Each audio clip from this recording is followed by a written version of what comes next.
Hello, hello.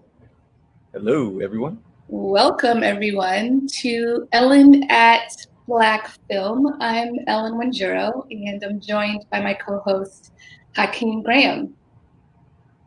Prince Hakeem. Your Um, father. and there's a reason I'm bringing that up now. You know why.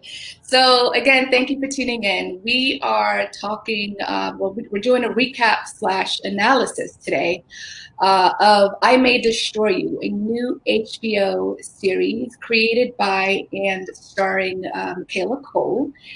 And we're both really excited to have this conversation because the last two episodes, well, the only two episodes so far that have aired, have been incredible, loaded with a lot of different topics, different moments, layered symbolism. It's just a lot. So, in addition to that recap, we're also going to be sharing some of our favorite and memorable Black fathers in film in light of Father's Day this Sunday. So, I'm looking forward to that as well. So I'm not even sure where to jump in with I May Destroy You. What are your thoughts? Go.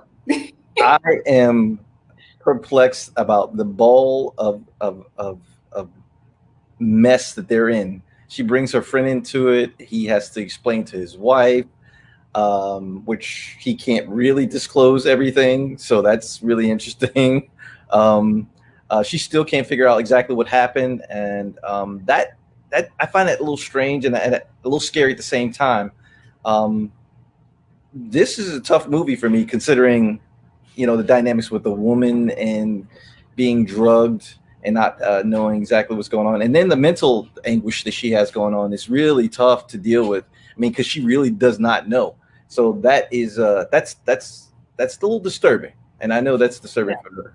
Oh, definitely. So, for those that don't know about I May Destroy You, it's about this, I think, maybe mid to late 20-year-old woman. She's a Londoner, successful writer, has a boyfriend in Italy. And so she's invited out by her friends, by one friend, to meet a group of friends out one night. And against her better judgment, because she has to turn in a draft to her publisher by 6 a.m., she decides to go out and sets her clock for 1 hour to hang out. And so she meets them at a bar. And what turns out to be, just fun, hanging out with friends, ends up to be a lot more than that. Her drink gets spiked, or in that first episode, we don't know Yeah, we didn't know. Yeah, what happens to her, but that's the premise of the series. yeah, And so for me, that scene, well, first of all, within the first 10 minutes, we kind of get a very, or at least I did, got a very clear idea of the type of person Arabella, who's played by Michaela Coel, is in terms of somewhat unfocused, somewhat unaware, not really just like on top of her game. Again, she has something that's due at 6 a.m. She opts to go to Italy and lies to her publisher saying that she's going for work, but she's really going to see her boyfriend. And she decides to go out instead of finish her manuscript. So in my mind, I'm like, okay, I like the setup, the subtle setup of the character, because I feel like it leads to something. And then she goes out. And so what stuck out to me about that bar scene, the combo between her and Simon. yeah. Simon says to her that Kat, who's Simon's girlfriend, something along the lines of, well, Kat thinks you're ugly. In my mind, I recognized Simon as not the greatest person for him to even say that to someone we see as a friend, right? Yeah. So in my mind, for the first time, I was like, huh, Simon's an interesting character, not who I thought he was going to be, but okay. He's a little bit Right? controversial. He's a little controversial. Mhm. Not a little. He's a lot controversial, and I think he's a cornerstone of what exactly has happened to her. But we don't know that yet. Just a speculation. This is from my perspective. I think that Simon's right now, from my point of view, I think Simon has ulterior motives, and he is Cool. definitely a bit of a mess.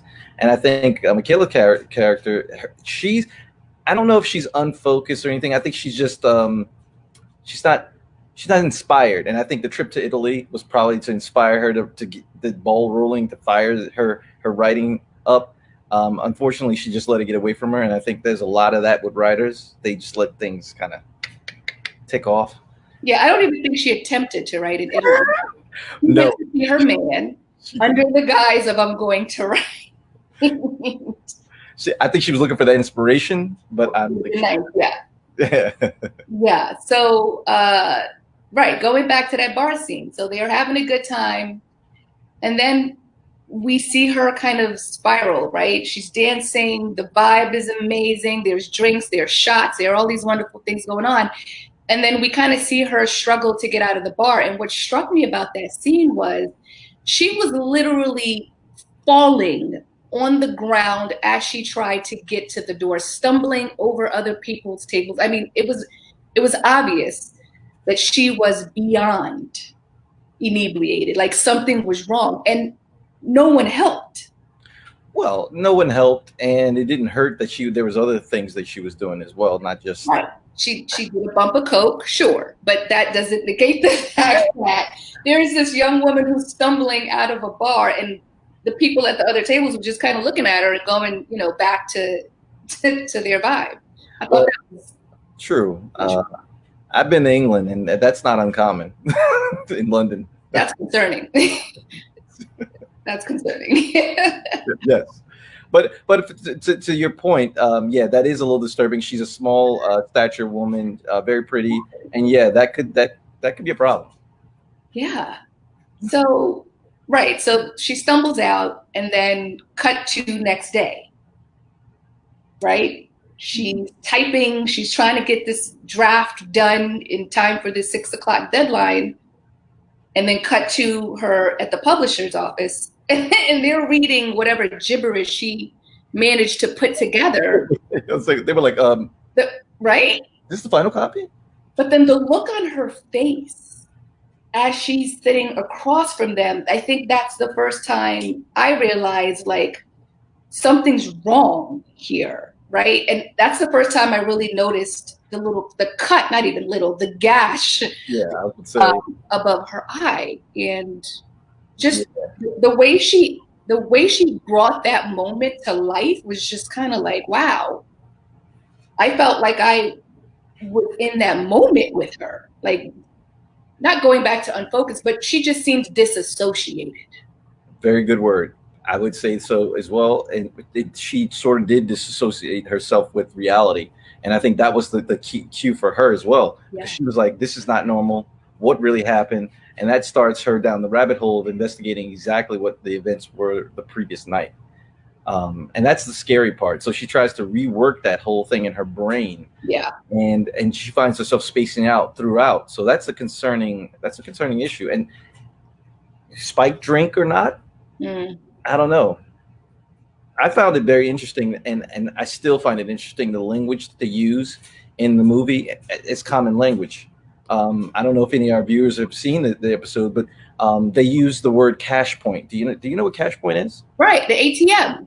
Yeah, I was like, I knew exactly what she meant, London, yeah. but I was just like, cash point. Okay. Yeah, it took me a second to figure that out. But the reason why I say that is because people may stumble with the language. I know when I went to London, I had a very difficult time for the first hour, and then I realized that and the reason why that's the premise of the movie is because they start to say things like spiked, like you had mentioned, and things like that. So you want to be aware of the language and don't get lost.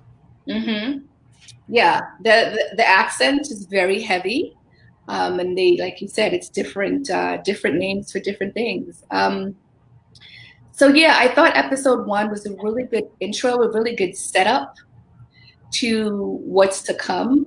I love that her friend, I forget her name, might have been Tracy, I'm not sure, but she was the one that started to just kind of ask or challenge Arabella as to what happened the night before. Like, why do you have why is your screen on your phone cracked? And I think that's the first time we kind of see Arabella kind of, I don't know why. And so now her friend is just kind of poking. And so thank God for friends, right? Because I don't know if Arabella would have really taken that time to figure it out if she wasn't being challenged. Yeah, Terry's her name, but Terry was like, she was seeing it before her very eyes, especially that scene on the street where she was right in front of the ATM, and she sort of she was a witness to it, and she kind of pushed her to go, hey, you need to go check this out. And eventually you see her going to the clinic or the doctor's office, where that was a little strange as well. But at Yeah, least she that sought was out help. She sought out help, and that was a good thing. And I think, going forward, this is going to be very interesting. I like picking things apart, so this is kind of cool. They're leading you down one path, and I'm not quite sure if that's the real path that we should be on or she should be on. But it's Mhm. going to be interesting to unravel this puzzle. Yeah, I mean, the way episode one ended, for me was pretty dope, right? Up until she gets home, um, that's when she really gets her first flashback that just kind of sets the tone for episode two. Right. So she walks into her apartment, and she walks upstairs, and she places her hand on the doorknob of her bedroom, and that's when the flashback pops into mind, and that's when we as the audience see this man, this white man who looks like he's doing something he shouldn't be doing. We can't really make out where he is. Bathroom cubicle, I think she explained. Right, right, which she explains in episode two, but I thought her reaction to that flashback was brilliant because I guess I was expecting a total meltdown. I was expecting the complete left, and instead she's just like, hmm, and then cut to black. And I was just like, wow, that speaks to how disassociated she has been, and really unaware of what happened to her and what a scary feeling to not be able to, figure out that something happened to me. I don't know what and I don't know who, but the quest continues. The quest continues. Well, I think it's the writer's mind. So she's trying to build the story in her mind. She's trying to piece it together, and you see that as that end, and the next episode starts. She starts to piece these things together, and just like she would piece together a piece of work that she's writing on, she's trying to piece together that last night, and she's got bits and pieces, and she's like, oh yeah, well, I sort of understand it. So you can kind of. It's interesting you said the look on her face, because what she did was she was trying to analyze it and put it all together, Yeah. and then try to bits and piece paste it together and make a storyline. And unfortunately, she's not at the end yet. I mean, essentially, she is investigating her own assault, which I think just saying it out loud sounds crazy, but that's what she's doing. Well, we are in some trying days and years here with regard to spiked drinks and being drugged. So it's interesting. Another part that I found interesting is the psychology behind it. I think they're not substantially younger, but they're pretty much younger than I am, and it's so fluid the way they're so okay with their recreational use of drugs and alcohol. And I'm like, I don't know if I would be able to get up in the morning if I was that person. So not even. And I'm not judging. I'm just saying, wow. Right. Right. I mean, I was thinking she would continue with the whole bumping thing, and it got to a point where she was like, no, I have to work. So I was like, okay, there are some limitations here. Right. She's like, well, this okay. Too far. She's not completely reckless, but okay. I think there's a fine line between liberation and exploitation, right? And you as a woman, you want the freedom. You have the freedom to go out and drink however much you want to drink and wear what you want to wear and be as free and as comfortable as you need to be without being in fear of some man or some person taking advantage of you and looking at how you're dressed and looking at you being incoherent and making a judgment on that and saying, oh, well, she's asking for it. Look at her dress. Look how short it is. She's out of it. She's not going to care. And that's sad. That's a reality, unfortunately, but I don't subscribe to that. I think come see, come saw, let one be as they be. Have fun, but be very aware of your surroundings. I mean, that is your responsibility. Be aware of your surroundings. So if you're going to be that way, make sure you go with somebody you trust. Be with your friends and stuff like that. That's the only thing I would say. As for the other thing is being judged by what you wear and how you act and how you drink, I think that's unfair. I think men do and say a lot worse. So I don't see why women should have blindly not being able to have the same liberties and I'm not trying to appease women. I'm just saying seriously, as human beings, I don't get it. But I think you just need to be safe. Even guys out there, you should be with your friends too. You wind up without a kidney. Uh, right. Yeah. I think being aware at all times, especially new surroundings, is at this point, it should be second nature for the sake of your life, whether you're a man or a woman, just because you never know. So yeah, back to back to episode one. So how it ended was amazing, right? Great setup for two. And also, episode one was titled Eyes, Eyes, Eyes, Eyes, right? Which they kind of did that chant right before they took the tequila shots. And I was like, oh, okay, well, that's interesting that they titled it Eyes, Eyes, Eyes, Eyes. But in retrospect, I understand why Yes. after watching episode two. And so I went into watching these two episodes with the knowledge that this is an autobiographical series, right? In 2016, Michaela Coel was assaulted, same way, a spike to drink. And it took her 2.5 years to write this, right? Well, I would imagine getting past that, yeah. And I think that's the underlying tone to it, just Yeah. being aware of your surroundings, yeah. Yeah. So episode two, titled "Someone is Lying." This is when things get, repeated. Uh, Her memory starts to come to a tiny bit, and I think that's when the second flashback comes into play at the ATM, right? And yeah, someone is punching the buttons to get money out, and again, we only see what she sees. right. Whew. And she was tormented, and you can tell. I mean, Terry saw it, then she realized it. I mean, she totally froze. Yeah. And then the lapse in memory. What happened to my phone screen? Going back to her friends and trying to ask those questions. Those are real concerning questions. Yeah, not knowing. When you think about, when I think about my day to day and how much goes into knowing my every move and being able to remember it, I can't imagine having memory loss to the point where I can't connect any dots. You know what I'm interested in? I'm interested in how much poetic license she put into this. Did it go to that extent for her? Did she really lose her memory? Did she have to piece it back together, or is this her poetic license and entertaining us with this story? That I would love to find that out. I think it's pretty close to that, right? Because her drink was spiked. And by default, you're not going to remember right off the bat what happened. But yeah, I think this is completely autobiographical, just different scenarios, right? I would love to talk to her. Me too. Me too, just to get do a deep dive. So, right, the ATM scene, right? So now she's looking at her bank statements. Remember that scene? Yes. And I think the guy is her roommate who kind of helped her figure that out. Kwame, yes. Yep. And so she's looking at her bank statement and she sees that she withdrew 40 quid, which is, their dollar.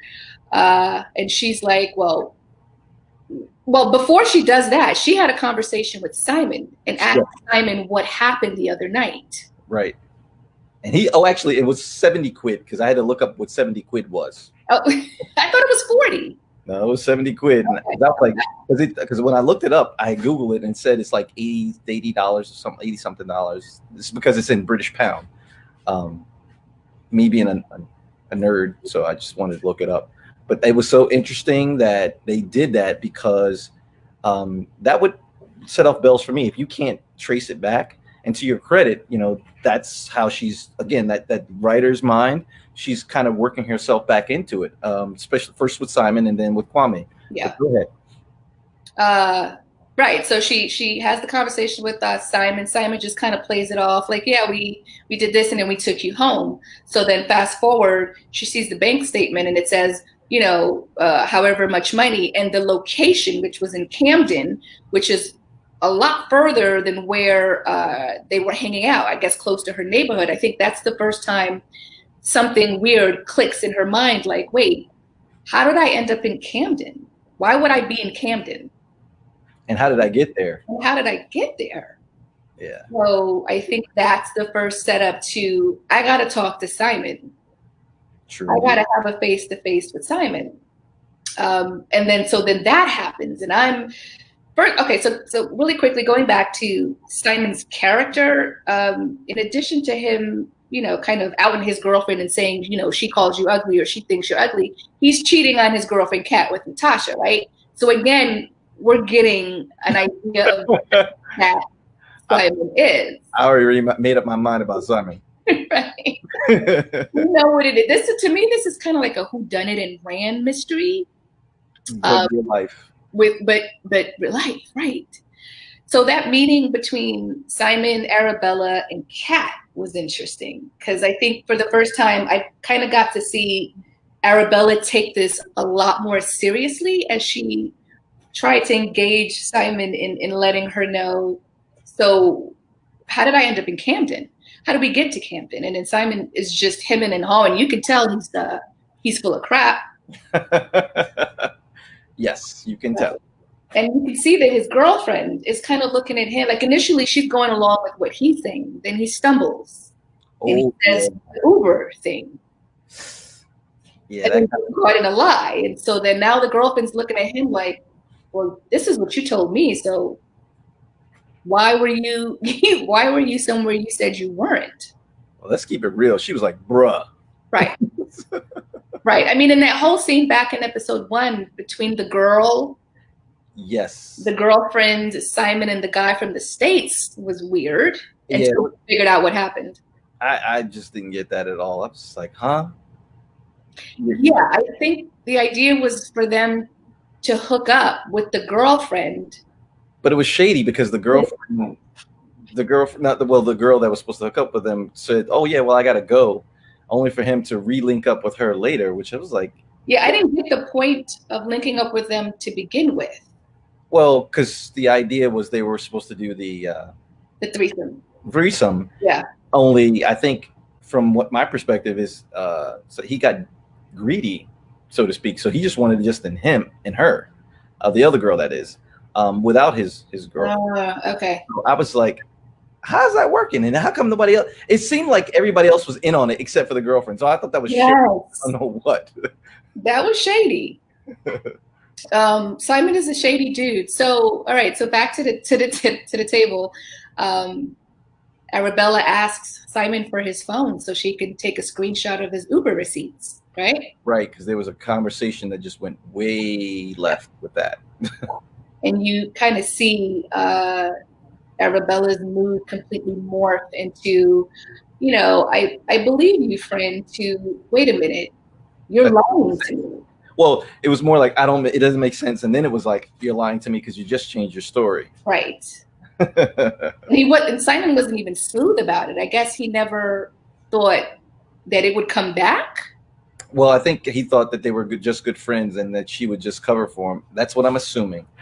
So it was sort of like that sort of situation. But then you have the facial feature or the facial looks that he made to his girlfriend, and I'm like, dude, you're just giving it all away in that facial expression. Like you really messed up, and I think you need to recognize that and just at some point you're gonna have to come clean. But I don't want to tell the rest of that because I think you should tell the rest of that part. So what happened? So, Arabella, she gets a screenshot. She hightails it out of there on a mission to figure out where this address is. And then we kind of see, Simon react like he's been caught, right? The way he just kind of got up away from the table and walked away was that of a guilty man, I thought. And so Kat, his girlfriend, is looking at him like, huh. So she's also has a big question mark while looking at him. So Arabella finds, she goes to the address on the Uber receipt. She has no idea who's there or who she's going to meet. She comes up to the door, knocks on it. Who opens the door? Natasha. Natasha is the girl that Simon wanted to have, right, the threesome with, but it never happened. So Simon has been cheating on Kat with Natasha for 6 months, and no one knows. And so for Arabella to end up at Natasha's address, what's that about?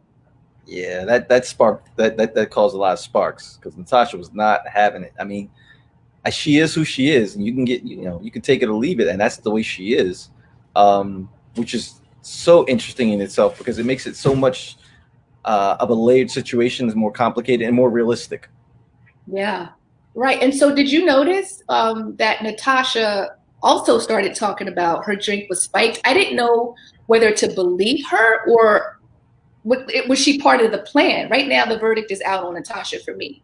Well, I felt the same way because she was like, "Oh yeah, I can't remember anything." It was way too complimentary. She was almost like Right. repeating what she had said, and I was just like, "I don't know if I believe you yet." And then she got really belligerent. So I was like, I feel like you're just doing too much. Yeah. So I don't trust any of them. At this point, I don't trust anybody. Everybody's suspect for me. Everybody's suspect. So if we're feeling like this, could you imagine what's going on in Arabella's mind? Well, exactly is the premise that we started. We Right. don't know what's going through her mind, and clearly, anybody in her situation would probably react a little differently. But again, she has that fine-tuned writer's mind, so Yeah. she's going to try to piece this together and make a story out of it. Ergo, Michaela making this movie because that's what she finally did. She's a writer, and she pieced this together, and this is where it's leading, and which makes for interesting TV, right? Yeah. That's why HBO signed her. I know. And thank God they did because she's awesome. She's Very. phenomenal, phenomenal. So episode 2, the way it ends, man, that I teared up. I couldn't help but tear up. She goes to make a statement. She goes to the police station. So after she leaves Natasha's house apartment, she hightails it to the police station to make a statement. Yeah. And that's the first time we see Arabella have emotion. Like she went from being disassociated to plugged in, or at least starting to believe that something bad happened to her. She just doesn't know what. So this Black police officer or investigator is asking her these questions, and you can see Arabella kind of get defensive, right? Like, don't make me remember something that's in my head. Like, it's almost unfair for you to ask me about something only I can see, so let's not talk about it. And I thought that was such interesting verbiage to use. I think it was for me. I thought it was something like one would have like blocking a bad memory or blocking a bad situation, and then the key word kind of triggers it, and all that emotion and all that feeling, whether it's subconscious or not, surfaces, and it just comes out as a ball of emotion, and that's why she cried into her T-shirt, which makes sense. She didn't want to. I mean, it seemed that it bubbled over, and it was one of those ugly cries, like out the nose, out the eyes, possibly out the mouth kind of cries. And I think that's what came to the surface, like a volcano Yeah, once. definitely. And I love that what triggered that sea of emotion was the investigator asking her, well, if you if that's what you see in your mind, who do you think was seeing this, right? Kind of like it pushed Arabella to realize, like, oh crap, that was me.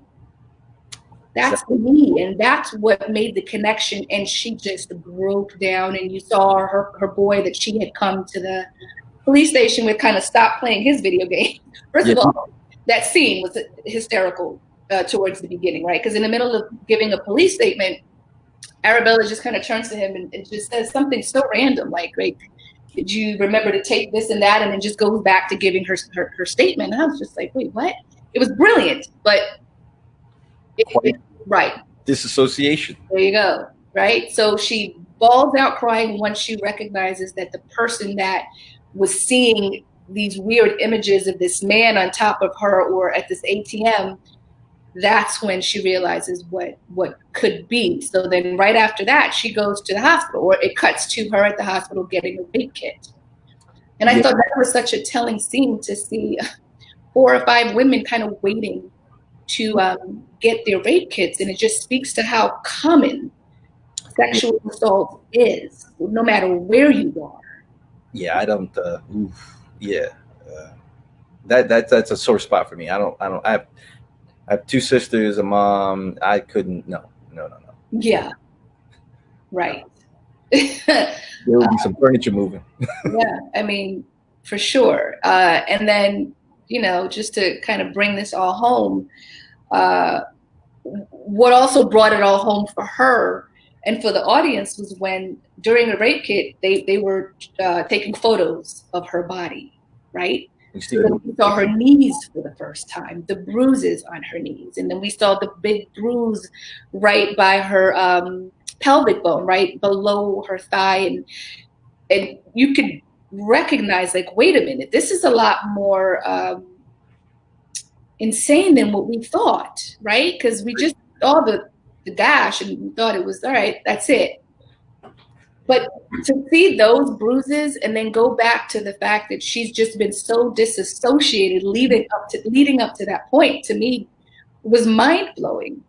But I get it, right? Suppression of thoughts, Right. suppression of emotion, suppression. Yeah. And trauma, like, something happened to you, but you don't know what. So your body is experiencing that trauma, but you don't know what it stems from. Right. There is a medical term for that, and I don't remember what it is, but it's like when you have so much trauma, you sort of get amnesia about that certain trauma. Yeah. So it kind of falls in line. But then you couple that with the fact that she had the drugs, the alcohol. Yeah. So it makes for interesting TV. It makes for interesting writing. So like you said, it's fascinating that she comes up with this, even though it's based on a true event. That's a lot to write and to get out. And I think maybe it's therapy for her. Gotta be.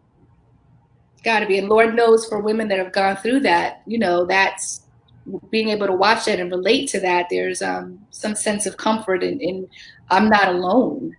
I can get through this, So I think her doing this, just wasn't for herself, obviously, but it spoke to a much larger conversation. Well, to be creative is to be vulnerable, and yes, there sir. goes. Well said. Well said. So I can't wait to see where this goes. It's 12 episodes in total. Each are anywhere from 30 to 33 minutes long. So it's a quick watch, but it's a loaded series. Yeah, and just remember, it's on Sundays at 10:30 p.m. on HBO. Yes, tune in. We will be doing a recap on this weekly, along with other things, but stay connected to us as we kind of go down this rabbit hole along with everyone else that's watching. Yes, absolutely. I'm looking forward to that. I May Destroy You. First of all, really quickly, the name of it. I'm still trying to figure out the connection to the story. I have an idea, but I don't like. What is it? I'm not giving my ideas. I want everybody to come to their own, conclusion. Okay. But I think it's fair that I just hold it. We'll talk about that on QT. Got it. Okay, so Father's Day is this Sunday. I'm excited about that. Even though my father is in Kenya right now, I always love Father's Day just because obviously of what it means and what he means to me. So I thought we would share some memorable Black fathers in movies, some of our favorites and memorable. So first one that comes to mind is good old Furious Styles from Boys in the Hood. Lawrence Fishburne. Larry. Yes. I don't know which one he's going by this way. I remember from Larry, but it's Mr. Lawrence Fishburne. One of my favorite actors, by the way.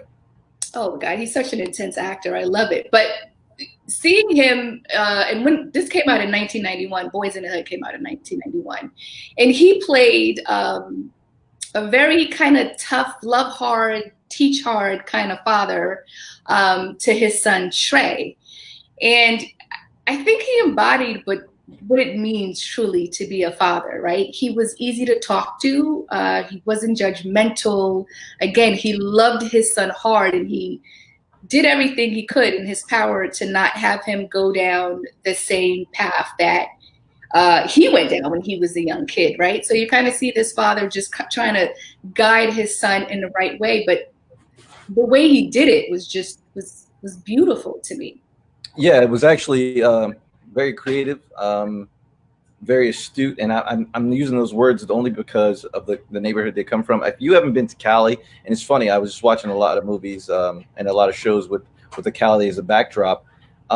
You can be in a bad neighborhood and you have to get, sort of a perspective of this, because on the East Coast we don't have palm trees except for Florida, and I believe even those are imported. But there are literally palm trees throughout the streets in California, no matter what neighborhood you're in. Mm-hmm. So you could be in a hood and there's a palm tree and manicured lawns, but you're still in the hood. So it's the perspective of where he's coming from, and kind of trying to explain it to his son, but also with the backdrop of, hey, I'm teaching you. I want you to not make the mistakes, like you said, that I made. And every father wants to say that. Every parent wants to say that. But Lawrence Fishburne does his thing with it, because he has an intensity. Yeah. I don't know how to put it. I'm falling short of the words, but it's believable, man. It's like he's talking to me. Yeah, and not only was he a dad to Trey, but he was a dad to the To all community, right? the boys, yeah, that's right. Everyone kind of envied Trey, because of his relationship with his father, just the type of man that Lawrence Fishburne was in that role.